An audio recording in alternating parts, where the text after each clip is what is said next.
हर रोज एक नई कहानी देखने के लिए चैनल को सब्सक्राइब करें और बेल आइकन दबाना ना भूलें। रोशनी एक एमएनसी कंपनी में जॉब किया करती थी और अर्जुन नाम के एक लड़के को बेहद पसंद करती थी, जो कि उसी की कंपनी में उसी के अंडर काम करता था। अर्जुन उसका जूनियर था, लेकिन अर्जुन का सारा ध्यान हमेशा ही अपने काम में रहता था, इसीलिए वो रोशनी से उतनी ही बात करता था जितनी जरूरी होती थी। ऐसे ही एक दिन उसकी गर्लफ्रेंड दिया से उसका ब्रेकअप हो जाता है और वो उसे भूलने की कोशिश करता है। तभी उसकी नजर इंस्टाग्राम पर आई एक लड़की के मैसेज रिक्वेस्ट पर पड़ती है। वो उस लड़की से बातें करना शुरू कर देता है और देखते ही देखते वो दोनों बहुत ही अच्छे दोस्त बन जाते हैं। अर्जुन उसको अपने दिल की सारी बातें बताना शुरू कर देता है। ऐसे ही एक दिन वो समय से पहले ही अपने ऑफिस आ जाता है और उसको एक बार फिर से दिया के साथ बिताए हुए अपने सारे लम्हे याद आने लगते हैं, जिनको भूलने के लिए वो खुद से कहता है, अर्जुन बेटा, दिया को भूल जा। वो जा चुकी है तेरी जिंदगी से, पर उसको कैसे भूलूं यार, क्या करूं? इतना सब सोचकर वो इंटरनेट पर कुछ देखने लगता है, लेकिन फिर से उसे दिया की याद आने लगती है, जिससे वो एक बार फिर खुद से कहता है, तू आशिक था, तेरा दिल टूटा है, इसलिए तू नेट पर कुछ ऐसा ही देख, जैसे जहर जहर को काटता है वैसे ही दर्द दर्द को काटेगा। इतना सोचकर वो एक वीडियो देखने लगता है, जिसमें एक लड़की ने बहुत ही खूबसूरत सी साड़ी पहनी होती है और उसकी सेक्सी कमर भी नजर आ रही होती है। वीडियो देखते देखते वो उस वीडियो में ही खो जाता है और उसे देखकर ठंडी आहें भरने लगता है। साथ ही उसकी कमर पर भी हाथ रख देता है। वो ये सब देख ही रहा होता है कि तभी वहाँ पर उसकी बॉस रोशनी आ जाती है और उससे बोलती है, आज जल्दी ऑफिस आ गए। अच्छा ये बताओ, तुमने मेरा पेन ड्राइव और फाइल देखी है? मैं कल यहीं रख कर गई थी। नो मैम, सच में मैंने कुछ नहीं देखा। मैं एक संस्कारी लड़का हूँ। अर्जुन बॉस है, संभाल खुद को। मुझे नहीं पता, मैं सच बोल रहा हूँ, मैंने नहीं देखा। ओके ओके, मैं कैबिन में देख लेती हूँ, तुम अपना काम कर लो। इतना बोलकर वो अपने कैबिन में चली जाती है। तभी अर्जुन जल्दी से अपने इंस्टाग्राम वाली दोस्त रिया को फोन करता है और उससे बोलता है, रिया यार, मुझे तो पता ही नहीं था कि मेरी बॉस की कमर, मेरी बॉस इतनी हॉट है। आज वो साड़ी पहन कर आई थी, जिसमें मैंने पहली बार उनकी सेक्सी कमर देखी। सच में मेरी बॉस तो कमाल है। मेरी बॉस तो दिया से भी हॉट है। कैसी बातें कर रहा है तू? अपनी बॉस की कमर देख रहा था? तू ऐसा है? छी। तू कह तो ऐसे रही है जैसे अपनी बॉस की नहीं, तेरी कमर की बात कर रहा हूँ। हाँ ठीक है, कमर तो देख रहा था ना। अर्जुन उसे सारी बातें बताता है। ये सब सुनकर रिया को बहुत अच्छा लगता है कि उसको उसकी बॉस से प्यार हो रहा है। उनको और भी ज्यादा करीब लाने के लिए वो उसे अलग अलग आइडियाज देना शुरू कर देती है। जैसा जैसा वो करने को बोलती है, अर्जुन बिल्कुल वैसा ही करता है। और एक दिन फिर से रोशनी साड़ी पहनकर ऑफिस आती है और अर्जुन की नजर फिर एक बार उसकी कमर पर रुक जाती है। तो वो आज के दिन उसके साथ काम करने के बारे में सोचने लगता है, ताकि वो पूरा दिन रोशनी और उसकी कमर को निहारता रहे। जिसके बाद वो अपना लैपटॉप लेकर और अपनी आंखों पर काला चश्मा लगाकर उसके पास जाकर बैठ जाता है। तभी रोशनी उससे बोलती है, सुबह तक तो तुम्हारी आंखें बिल्कुल ठीक थी, अब कुछ हो गया है क्या, या फैशन के लिए आंखों पर चश्मा लगा कर आए हो? प्रॉब्लम है, और ये प्रॉब्लम दूर से नहीं दिखती, इसके लिए पास आना पड़ता है। क्या कुछ बोला तुमने? नहीं, मैं तो ये बोल रहा था कि मुझे आज आपकी मदद की जरूरत है। आपसे कुछ पूछ कर करना है। क्या करना है? काम करना है। तो मैं यहाँ आपके बगल में बैठ जाऊँ? इतना बोलकर अर्जुन वहाँ पर अपना काम करने लगता है। तभी अचानक वो जानबूझकर अपना पेन नीचे गिरा देता है, जिससे वो नीचे से ऊपर तक रोशनी को पूरा देख सके। लंच टाइम में वो अपनी दोस्त रिया को फिर से फोन करता है और उसे सारी बात बताता है। शाम को रोशनी अपने घर चली जाती है और सोचती है, अर्जुन को जब पता चलेगा कि मैं ही रिया हूँ, मैं ही उसकी दोस्त हूँ और उसका प्यार और बॉस भी मैं हूँ, तो उसका क्या रिएक्शन होगा। इतना बोलकर वो मिरर में खुद को देखते हुए अर्जुन के पास होने के बारे में सोचती है, जिसमें अर्जुन उसकी कमर में हाथ डालता है और उसे अपने करीब खींच लेता है। जिसके बाद वो सबसे पहले उसे फोरहेड किस करता है, तो वहीं उसके लिप्स पर भी किस करने लगता है।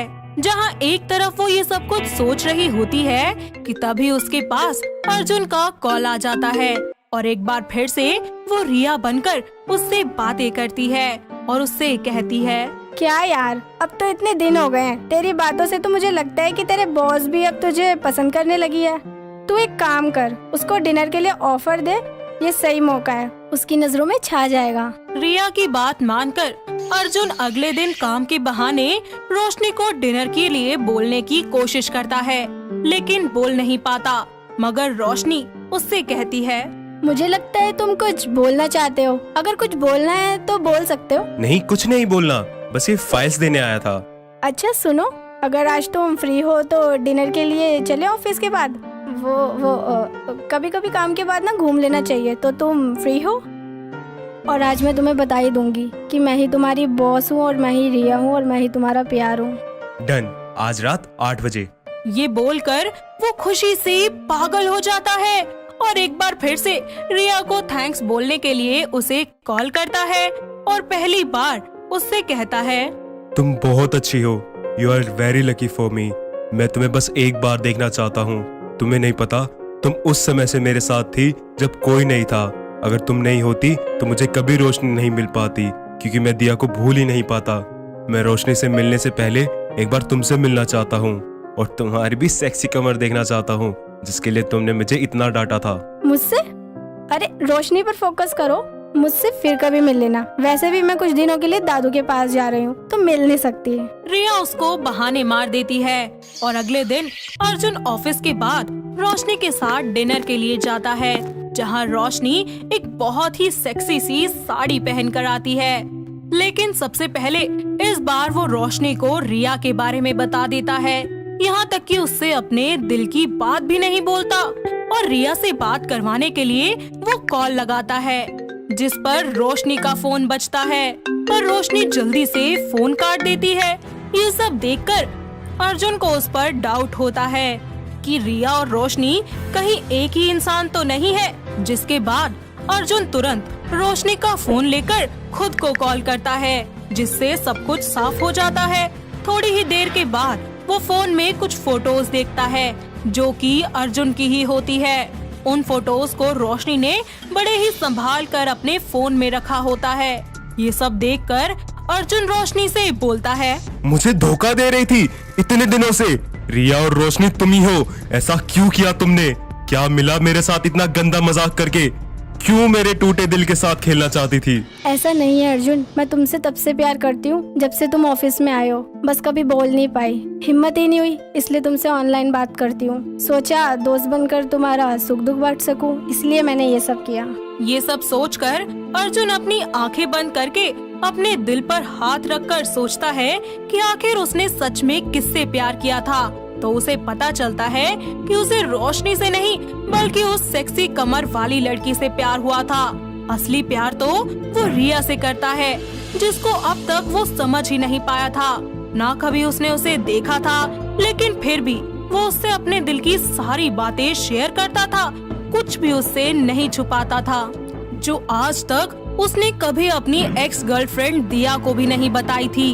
रोशनी उदास होकर वहाँ से जा ही रही होती है कि तभी अर्जुन उसकी कमर पर चूटी काटकर उसको रोक लेता है और अपने दिल की बात बताकर हमेशा के लिए उसे अपना लेता है, लेकिन रिया के रूप में।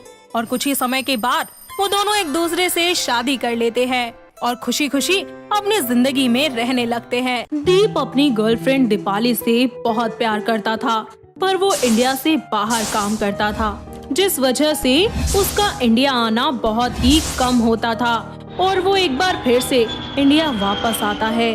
पर इस बार वो किसी को भी इस बारे में बिल्कुल नहीं बताता। ऐसे ही एक रोज वो अपनी गर्लफ्रेंड के लिए एक कैंडल लाइट डिनर प्लान करता है और फोन करके उससे बोलता है, हेलो स्वीटहार्ट, कैसी हो? तुम्हारे बिना बेकार। I miss you. इंडिया कब वापस आओगे? जब तुम बोलो मैं तभी आ जाऊंगा। मेरी जान, अच्छा मेरे काम करोगी? क्या तुम आज हमारे फेवरेट होटल में जा सकती हो? But why baby? जाना बहुत जरूरी काम है, बस चली जाना। वहाँ जाकर तुम्हें सब पता चल जाएगा। दीपाली उसके कहने पर रात को होटल जाती है, जहां रिसेप्शनिस्ट उसको चाबी देकर रूम नंबर बता देती है और दीपाली उस कमरे में चली जाती है। जैसे ही वो रूम में एंटर करती है, वहां बहुत अंधेरा होता है। दीपाली लाइट जलाने के लिए आगे बढ़ती है कि तभी कोई उसे पीछे से आकर कसकर पकड़ लेता है, जिस पर दीपाली बहुत ही डर जाती है और वो खुद को उससे छुड़ाने के लिए जोर जोर से चिल्लाती हुई बोलती है, कौन है? छोड़ो मुझे, मैं चिल्ला चिल्ला कर सबको बुला लूंगी यहाँ पर। जस्ट चिल, मैं हूँ तुम्हारा दीप डार्लिंग। तुम यहाँ? I am so happy. तुम कब आए यहाँ? मुझे कुछ बताया भी नहीं। तुम्हें सरप्राइज जो देना था, तो कैसा लगा मेरा सरप्राइज? बहुत ही जानलेवा सरप्राइज है तुम्हारा। ऐसे ही दोनों अपना कैंडल लाइट डिनर एक दूसरे के साथ एंजॉय करते हैं। अगली सुबह दीप दीपाली के साथ उसके घर जाता है और उसके पिता राजी से उसका हाथ मांगता है। दीप के बारे में जानकर राजी खुशी खुशी उनकी शादी के लिए मान जाते हैं और कुछ ही दिनों में उनकी शादी का दिन आ जाता है। वो दोनों शादी के लिए एक साथ मंडप पर बैठे होते हैं कि तभी वहाँ अंतरा नाम की एक लड़की की एंट्री होती है और वो आते ही बोलती है, मेरे होते हुए तुम किसी और से शादी कर सकते हो? दीप, तुम ये सब कैसे कर सकते हो? तुम्हारी गर्लफ्रेंड मैं हूँ। यू नो ना डार्लिंग, हम दोनों एक दूसरे के लिए बने हैं। फिर तुम इस लड़के से शादी क्यों कर रहे हो? कौन हो तुम और मेरे दीप को अपना बोले जा रही हो? बेबी, मेरे दिल पर हाथ रख कर देखो, कितने जोर जोर से धड़क कर ये सिर्फ तुम्हारा ही नाम ले रहा है। अरे मेरी बाहों में क्या प्यार की कमी पड़ गई थी जो तुम इस लड़की के पास चले गए? तुम यहाँ क्यों आई हो और ये सब क्यों कर रही हो? तुम्हारी कसम जान, मैं इसे नहीं जानता। ओ, तो तुम जानते हो इस लड़की को? अब समझ आया कि इंडिया से बाहर कौन सा काम चल रहा था तुम्हारा। इसी के साथ जाते थे ना बाहों में बाहें डालकर घूमने के लिए। सब समझ आ रहा है मुझे। दीप उसको समझाता रहता है पर दीपाली उसकी एक नहीं सुनती और अपना टूटा हुआ दिल लेकर वहाँ से रोते हुए चली जाती है। उसके जाने के बाद वहाँ से एक एक करके सभी लोग चले जाते हैं और दीप अकेले में अंतरा से पूछता है, तुम ये सब क्यों कर रही हो? मेरी शादी तोड़कर क्या मिलेगा तुम्हें? ओ बेबी, तुम तो जानते हो ना मैं तुमसे कितना प्यार करती हूँ। बस इसीलिए जहाँ तुम वहाँ मैं, और तुम्हारी शादी तोड़कर मुझे क्या मिलेगा ये बात तो तुम बहुत अच्छे से जानते हो। बकवास बंद करो और सीधे सीधे बोलो यहाँ क्यों आई हो, क्योंकि मैं तुम्हें बहुत अच्छे से जानता हूँ तुम किस टाइप की लड़की हो। अच्छा मिस्टर दीप, अगर तुम मुझे बहुत अच्छे से जानते हो ना तो मैं तुम्हें जरूरत से ज्यादा अच्छे से जानती हूँ। क्या मतलब है तुम्हारा? मतलब साफ साफ है मिस्टर दीप, मुझे बहुत अच्छे से पता है कि तुम दीपाली से प्यार तो बिल्कुल भी नहीं करते। तुम बस उससे शादी उसकी प्रॉपर्टी के लिए कर रहे हो ताकि शादी के बाद सब कुछ तुम्हारे नाम हो जाए। ओह, तो पता है तुम्हें। तो अब ये बताओ, अपना मुंह बंद रखने का क्या लोगे तुम? हाँ, मैं चाहती हूँ कि तुम बस मेरे हो जाओ, क्योंकि मैं सच में तुमसे बहुत प्यार करती हूँ। मेरी हर धड़कन पर सिर्फ तुम्हारा नाम लिखा है। ठीक है, एक बार उसकी प्रॉपर्टी मेरी हो जाने दो, तब मैं उसको हमेशा के लिए छोड़ दूंगा। और हाँ, ये जो तुमने रायता फैलाया है ना, पहले इसको समेट दो। मैं सब ठीक कर दूंगी बेबी। दीप के कहे अनुसार अंतरा सब कुछ ठीक करने के लिए सभी के सामने झूठ कह देती है कि उस दिन उसने जो कुछ भी किया था वो सिर्फ और सिर्फ पैसों के लिए किया था।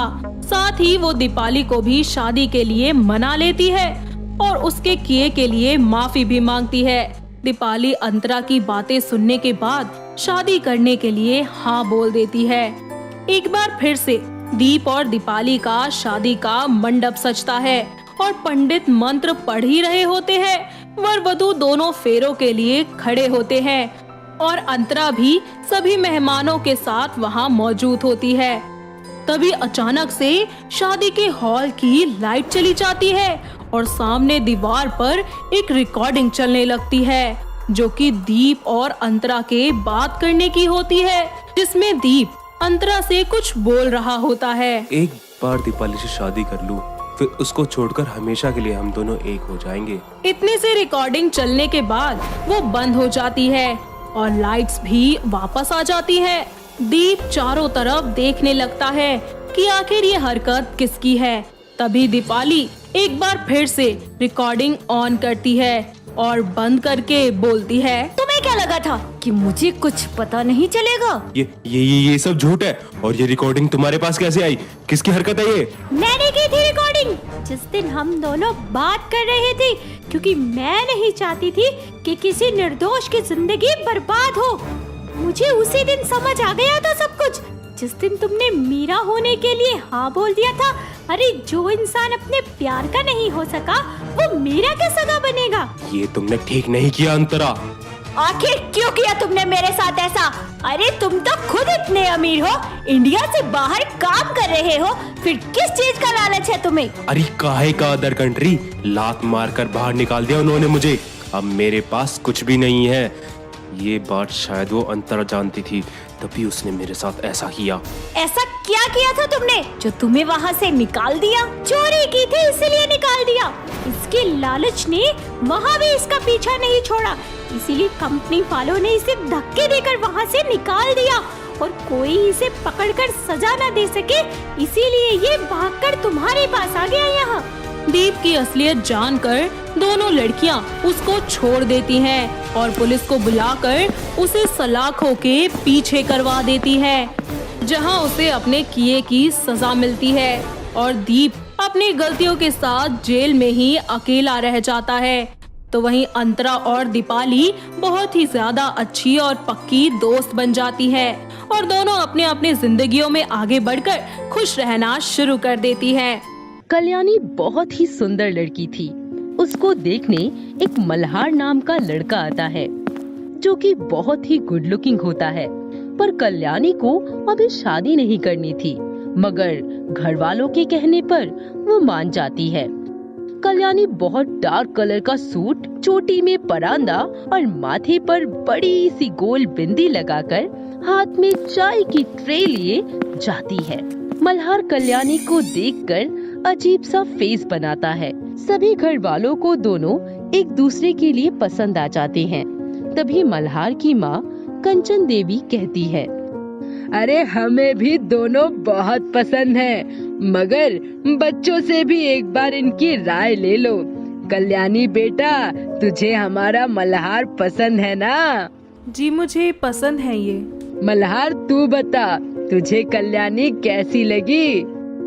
माँ, मैं घर जाके सोच कर बताऊंगा। सभी लोग वहाँ से चले जाते हैं और मल्हार कल्याणी के संस्कारी रूप को देखकर शादी करने से मना कर देता है। और ऐसे ही कुछ समय गुजर जाता है और एक दिन मल्हार अपने दोस्त नितिन के साथ एक क्लब में जाता है।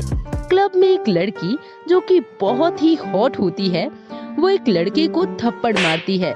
मल्हार जब उस लड़की को देखता है तो देखता ही रह जाता है, क्योंकि ये लड़की कोई और नहीं कल्याणी होती है। वो उस लड़के को थप्पड़ मारते हुए कहती है, ओ लोमड़ी जैसी शक्ल के, तेरे जैसे लड़कों को ना गली का कुत्ता बनाकर मारती हूँ मैं। अब अगर किसी लड़की के ऊपर बुरी नजर डाली ना तो तेरी नजर की ही बुरी हालत कर दूंगी, समझा? कल्याणी का ऐसा रूप देखकर मल्हार का मुंह फटा का फटा रह जाता है। मल्हार कल्याणी के पास जाता है और कहता है, wow, you're looking very pretty Kalyani. तुम यहाँ क्या कर रहे हो? क्या तुम मुझसे शादी करोगी? वाह, ये तो बहुत बढ़िया है। कभी रिजेक्ट कर दो, कभी हाँ कर दो। मैंने तुमको अच्छे से देखा नहीं था। अबे ओ, निकल यहाँ से, वरना तुझमें इतने छेद करूंगी ना कि तू कंफ्यूज हो जाएगा कि सांस कहाँ से लूं और निकालूं कहाँ से। मल्हार वहाँ से चला जाता है। ऐसे ही एक दिन फिर उनकी मुलाकात रास्ते में होती है। मल्हार अपनी बाइक पर बैठा होता है और अपने बाइक के मिरर में कल्याणी के फेस को निहारता है और कल्याणी को उसकी ये हरकत बिल्कुल पसंद नहीं आती। थोड़ी देर बाद मल्हार कल्याणी को चिढ़ाते हुए मिरर में उसके फेस को देखते हुए किस कर लेता है और कल्याणी को बहुत गुस्सा आता है। वो उसके पास आती है और बोलती है, अबे ओ, तेरा दिमाग खराब है क्या? तूने मुझे किस क्यों किया? मैंने आपको नहीं, अपने मिरर को किस किया है, और एक बार नहीं 1000 बार करूँगा। अरे मिरर पे फेस तो मेरा है ना, तो तूने किस क्यों किया? दोनों में ऐसे ही बहस होती रहती है। और ऐसे ही कुछ दिन बाद कल्याणी अपनी दोस्त निक्की के शादी में जाती है और वहाँ निक्की को एक गंजे से शादी करते हुए देखकर वो अजीब सा मुंह बना लेती है और फिर निक्की के समझाने पर समझ जाती है कि किसी भी इंसान का चेहरा या बाहरी सुंदरता नहीं, उसके दिल को देखा जाता है। और अगले दिन मल्हार को फिर उसी क्लब में मिलती है और उसको शादी के लिए प्रपोज करती है और दोनों कुछ ही महीने बाद शादी कर लेते हैं और मल्हार उसको अपने घर ले आता है, जहाँ कंचन देवी अपनी बहू और बेटे का स्वागत करती हैं। ऐसे ही हंसी खुशी समय बीतता जाता है और कल्याणी एक जिम्मेदार बहू की तरह अपनी सारी जिम्मेदारियां संभाल लेती है। कुछ समय यूं ही बीत जाने के बाद अचानक कोरोना की बढ़ती महामारी के कारण उनके शहर में लॉकडाउन लग जाता है और इसी बीच कल्याणी को पता चलता है कि वो प्रेग्नेंट है। वो तुरंत ये खबर अपने ससुराल वालों को देती है। सभी लोग खुशी में झूम उठते हैं और एक दिन मल्हार कल्याणी से कहता है, हमारा बेबी बॉय होगा या बेबी गर्ल? कुछ भी हो, लेकिन सब कुछ बस ठीक से हो जाए। मुझे पता नहीं क्यों ऐसा लग रहा है कि कोई अनहोनी होने वाली है। अरे मेरी पगली, ज्यादा मत सोचो, ऐसे में जितना अच्छा सोचोगी उतना अच्छा होगा। ऐसे ही कुछ समय यूं ही गुजर जाता है और एक दिन अचानक कल्याणी चक्कर खाकर गिर जाती है। तभी वहां भागते हुए मल्हार और कंचन पहुंचते हैं और उसको हॉस्पिटल ले जाते हैं। लेकिन रास्ते में उन्हें पुलिस चेक पोस्ट मिलती है, जिसके कारण उन्हें हॉस्पिटल पहुंचने में देर हो जाती है, क्योंकि वहां जाकर उन्हें गायनोकोलॉजिस्ट डॉक्टर नहीं मिल पाती, क्योंकि कोरोना की वजह से बाकी दूसरे डॉक्टर्स थोड़ी देर के लिए ही अवेलेबल होते थे। तो वहीं दूसरी तरफ कल्याणी को होश ही नहीं आ रहा था। तभी डॉक्टर कल्याणी का चेकअप करने के बाद बताती है, जी देखिए, आपकी वाइफ और आपका बच्चा बिल्कुल ठीक है, बस कमजोरी की वजह से इन्हें थोड़े चक्कर आ गए थे, इसीलिए मैं कुछ मल्टीविटामिन्स की दवाइयाँ लिख कर दे रही हूँ। आप इन्हें समय पर देते रहिएगा और इनका ख्याल रखिएगा। डॉक्टर की बात सुनने के बाद मल्हार दवाइयाँ लेने जाता है, लेकिन उसे हर दुकान पर बहुत लंबी लाइंस लगी हुई दिखाई देती हैं, जिसकी वजह से उसे दवाई मिलने में बहुत टाइम लग जाता है। शाम को वो लोग वापस अपने घर लौटते हैं। कुछ दिन यूं ही बीत जाते हैं और कल्याणी को जब अपने अल्ट्रासाउंड के लिए डॉक्टर के पास जाना होता है, तो कोरोना के बढ़ते केसेस की वजह से उसकी अपॉइंटमेंट 2-3 बार कैंसिल हो जाती है और इसके कारण वो ठीक से अपनी प्रेगनेंसी भी एंजॉय नहीं कर पाती, साथ ही ज्यादा टेंशन भी लेने लगती है। ऐसे ही एक दिन शाम को कल्याणी को आइसक्रीम क्रेविंग होने लगती है और उसकी ये ख्वाहिश पूरी करने के लिए मल्हार घर से निकल जाता है, लेकिन जहाँ भी वो देखता खाली सड़कें, बंद दुकान ही नजर आती। लेकिन अपनी पत्नी और बच्चे की खातिर कहीं ना कहीं से आइसक्रीम ले ही आता है। ऐसे ही कुछ दिन बीत जाते हैं, तो वहीं कल्याणी की प्रेगनेंसी को भी 9 महीने पूरे होने वाले होते हैं। तभी अचानक एक दिन कल्याणी बोलती है, मल्हार जी, अब फाइनली वो दिन आने वाला है जब हम दोनों मम्मी पापा बन जाएंगे। आप खुश तो है ना? अरे ये कैसी बात हुई? ऑफ कोर्स मैं खुश हूँ, मेरी नन्ही परी आने वाली है। आपको कैसे पता कि हमारी नन्ही परी ही आएगी? मेरा शहजादा भी तो आ सकता है। जी नहीं, मेरी परी ही आएगी। नो, शहजादा आएगा। ऐसे ही बहस करते हुए अचानक कल्याणी को लेबर पेन शुरू हो जाता है। तभी मल्हार भी उसे अपनी माँ के साथ हॉस्पिटल लेकर जाता है, लेकिन इस बार भी उन्हें रास्ते में बहुत तकलीफों का सामना करना पड़ता है, लेकिन किसी तरह वो लोग वहाँ पहुँच ही जाते हैं। लेकिन हॉस्पिटल के सभी डॉक्टर्स कोरोना पेशेंट्स में बिजी होते हैं, जिसकी वजह से डिलीवरी में ज्यादा टाइम लगता है। इतना ही नहीं, हॉस्पिटल जाकर अचानक कल्याणी को बुखार खांसी भी होने लगती है, जिसके कारण पहले उसका कोविड टेस्ट किया जाता है और उसकी रिपोर्ट्स पॉजिटिव होती हैं, जिस पर मल्हार की माँ उससे कहती है, अरे बेटा, अब क्या होगा? बहू को तो कोरोना है और मेरा पोता, उसका क्या होगा? नहीं माँ, आप हिम्मत रखो, सब ठीक होगा। अरे बेटा, सोच, मेरा ये हाल है तो बहू का कैसा होगा? इतनी ही देर में वहाँ डॉक्टर डिलीवरी के लिए आ जाती हैं और पूरी सेफ्टी के साथ प्रोसीजर स्टार्ट करती हैं।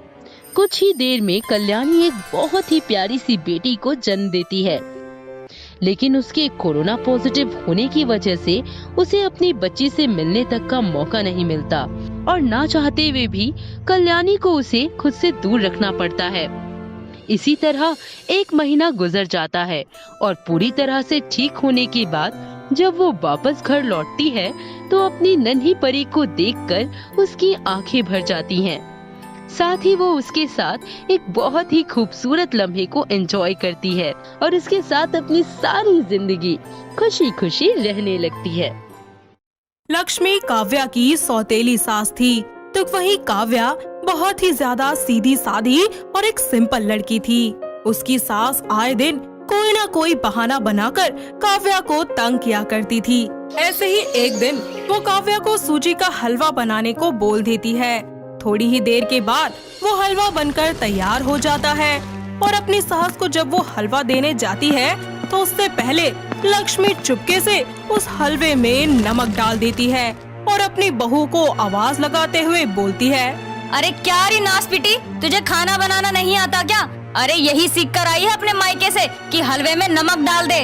नहीं माँ जी, मैंने तो हलवा बहुत ध्यान से बनाया है। अरे तो क्या मैं झूठ बोल रही हूँ? अरे तू खुद खा के देखना इसे। रुक, मैं तुझे खिलाती हूँ। ठूस और बता कि कैसा बना है। माँ जी मुझे माफ कर दीजिए, गलती से हो गया, लेकिन मुझे समझ नहीं आ रहा कि आखिर ये गलती हो कैसे गई। मुझे अच्छे से याद है कि मैंने हलवे में चीनी ही डाली थी, फिर ये नमकीन कैसे हो गया? हाँ हाँ, तूने तो सही काम किया था। सारे कारनामे तो तेरी इस सौतेली सास के हैं ना, जैसे मैं तो यही करती रहती हूँ। तेरा यही मतलब है ना? नहीं नहीं माँ जी, मैंने ऐसा कब कहा कि ये सब कुछ आपने किया है? मैं तो बस ये सोच रही हूँ कि आखिर मुझसे ये गलती हो कैसे गई। लक्ष्मी काव्या को खूब सुनाती है और ऐसे ही कारनामे वो आए दिन उसके साथ करती रहती है और अपनी बहू को तंग करने का एक भी मौका अपने हाथ से नहीं जाने देती। इसी तरह कुछ समय बीत जाता है और एक दिन काव्या का पति मोहन उससे कहता है, काव्या, कल मेरी बहुत इम्पोर्टेंट मीटिंग है, तो रिक्वेस्ट है अच्छे से मेरी उस लकी शर्ट को आयरन कर देना। जी आप चिंता मत करिए, मैं अच्छे से सब कर दूंगी। बस कल का दिन अच्छा जाए मेरा और सब कुछ अच्छा अच्छा हो। जी सब कुछ बहुत अच्छा होगा। अगले दिन काव्या मोहन की शर्ट को अच्छे से आयरन करती है और कमरे के टेबल पर रख देती है और खुद कोई दूसरा काम करने के लिए चली जाती है। तभी वहाँ पर लक्ष्मी चुपके से आकर मोहन की शर्ट को दोबारा आयरन से जला देती है। थोड़ी ही देर के बाद जैसे ही मोहन नहाकर वापस कमरे में आता है तो अपनी शर्ट उठाकर देखता है।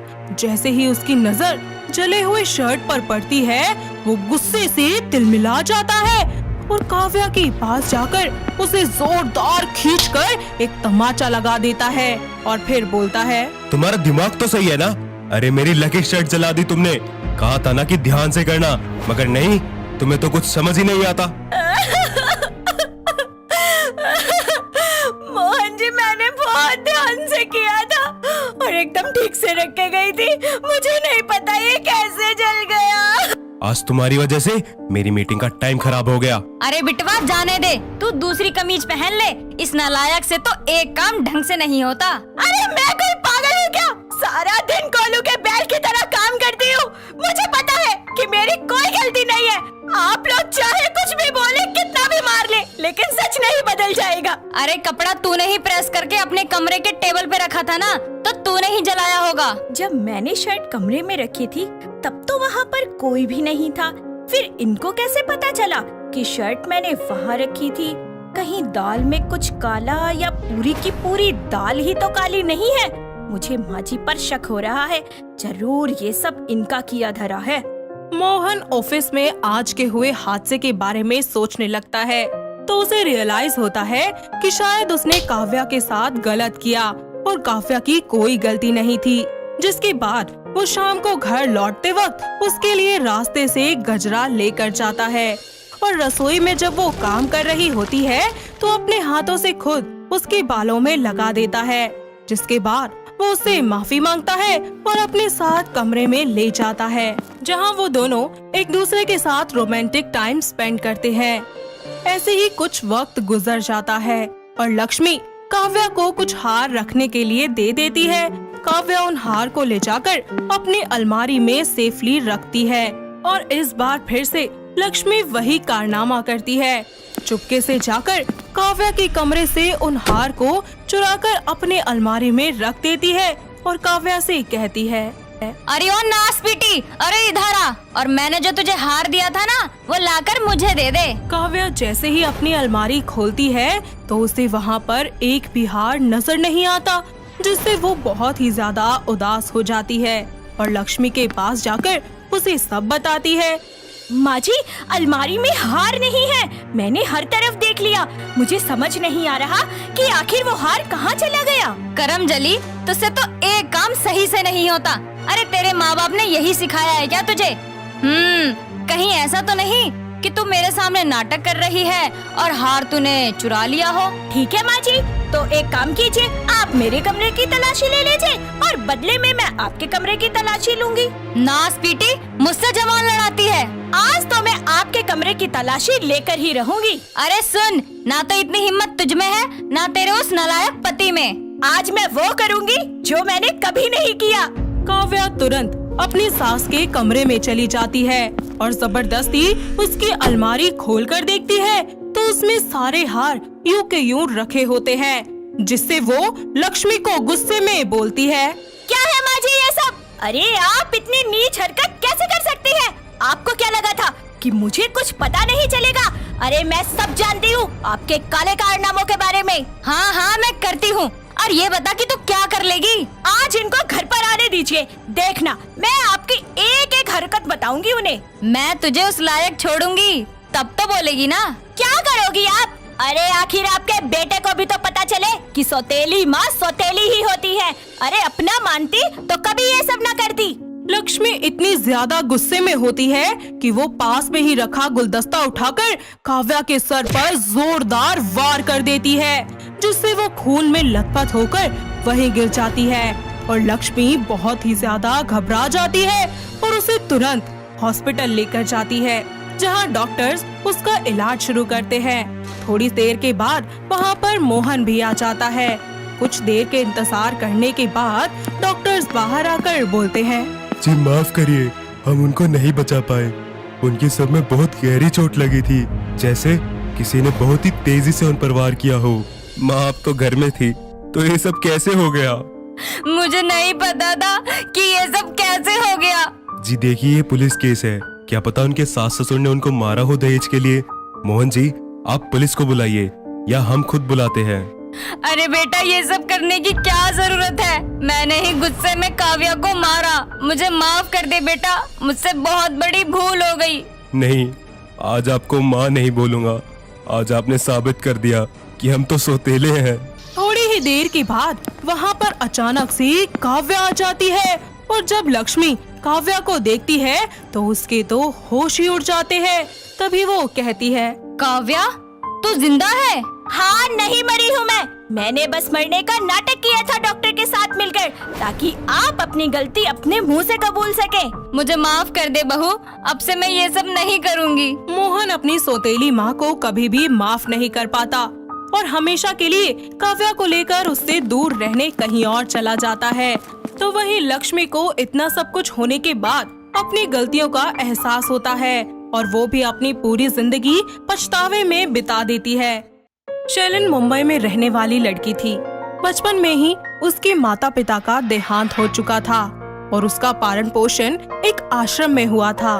शैलन दिखने में बहुत ही ज्यादा सुंदर थी, साथ ही साथ उसकी कुछ बुरी आदतें भी थी, जैसे कि सिगरेट पीना, हुक्का पीना और आवारा लड़कियों की तरह बोलना। ऐसे ही एक दिन एक लड़की रास्ते से जा रही होती है कि तभी कुछ गुंडे उसे छेड़ने लगते हैं और शेलिन वहाँ आ जाती है और उन गुंडों की जमकर पिटाई करती है और बोलती है, क्या रे कालिए, तेरे घर में माँ बहन नहीं है क्या? अपन तेरे को इतना घुमा घुमा के मारेगी ना, साला सारी जिंदगी याद रखेगा। माफ कर दो दीदी, अब नहीं करूँगा ये सब, प्लीज। अपन तेरे को इस लायक ही नहीं छोड़ेगी कि तू कुछ आगे कर भी पाएगा। दीदी जाने दो, अब से नहीं करूँगा ये सब, आई मम्मी कसम से। चल मैं दोनों का दोनों इधर आओ, और जैसा मैं बोलेगी ना वही तुम दोनों भी बोलोगे। हाँ हाँ दीदी, जैसा आप बोलोगे हम वैसा ही करेंगे। बोलो, दुनिया की हर लड़की हमारी बहन है। दुनिया की हर लड़की हमारी बहन समान है। आज के बाद हम कभी ऐसी नीच हरकत नहीं करेंगे। आज के बाद हम कभी ऐसी नीच हरकत नहीं करेंगे।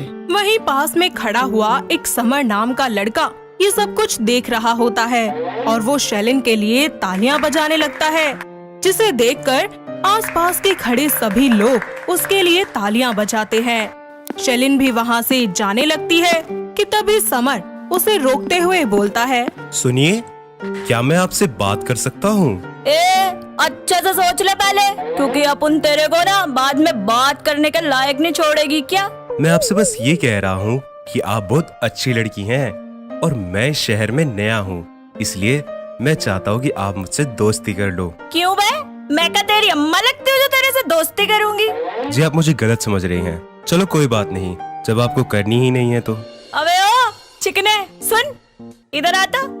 देखने में तो साला तू अच्छा दिखता है, शरीफ भी लगता है। चल मैं सोचूंगी तेरे बारे में, कल तू मेरे को यहीं मिलियो और ये ले मेरा नंबर। ऐसे ही अगले दिन समर उससे मिलने के लिए आता है। थोड़ी देर के बाद शेलिन भी सिगरेट फूंकते हुए आ जाती है और समर उससे कहता है, यार बुरा ना मानो तो एक बात बोलूं? बोल चिकने, तेरी बातों का क्या बुरा मानना रे? यार तुम आवारा लड़कियों की तरह क्यों रहती हो? मेरा मतलब है कि तुम अच्छी हो, सुंदर हो, तो ऐसे ही रहो ना। ये सिगरेट पीना तुम्हारी हेल्थ के लिए अच्छा नहीं है।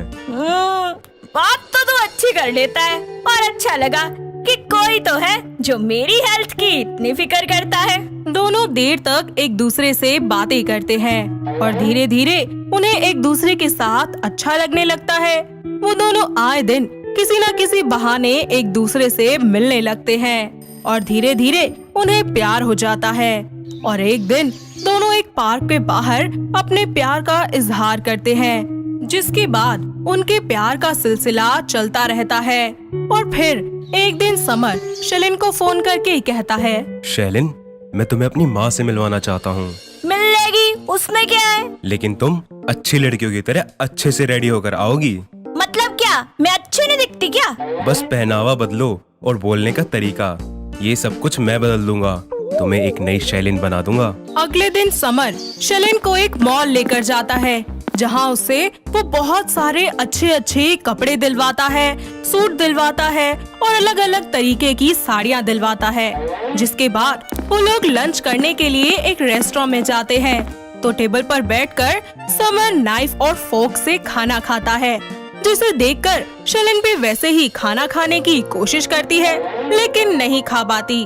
तभी समर उसे सिखाने के लिए उसके करीब जाता है, जिससे वो शर्मा जाती है और फिर बड़े ही प्यार से उसे फोर्क और नाइफ से खाना खाना सिखाता है।